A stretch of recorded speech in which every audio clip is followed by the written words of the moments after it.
ఇది ఖమ్మంపల్లి దగ్గర ఉన్న శివుని గుడి. ఇవాళ అయితే గుడి దగ్గరికి వచ్చినాం. ఈ గుడి సిచ్యువేషన్ అయితే ఇట్లున్నది. అక్కడ ఏముందిరా? పురాతన చెక్కడ మొత్తం అప్పట్లో కళాకారులు మాత్రం గీసిన బొమ్మలు బాగున్నాయి.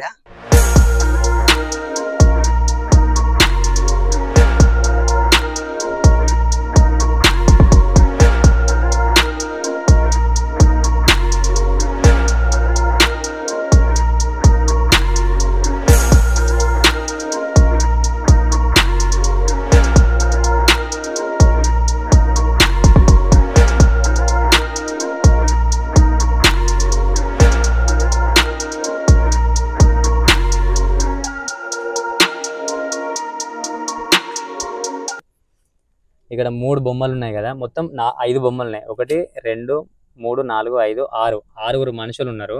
ఈ మనుషులల్లా ఇటు సైడ్ 2 కాళ్ళు సపరేట్ ఉన్నాయి. కదా మధ్యలో ఉన్న వాళ్ళకి మాత్రం ఇక్కడ ముగ్గురు కలిపి 4 కాళ్ళు ఉన్నాయి. చూడండి, ఈ ఇద్దరిని మూసేస్తే ఇక్కడ ఒకరికి 2 కాళ్ళు సపరేట్ ఉన్నాయి. మళ్ళీ ఇటు సైడ్ ఒకటి మూసేస్తే ఇక్కడ మధ్యలో 2 కాళ్ళు ఉన్నాయి. అండ్ ఈ ఇద్దరిని మూసేస్తే ఇక్కడ 2 కాళ్ళు ఉన్నాయి. ఇది రామప్పలు ఉంటుంది. మళ్ళీ వచ్చిన తర్వాత ఇక్కడ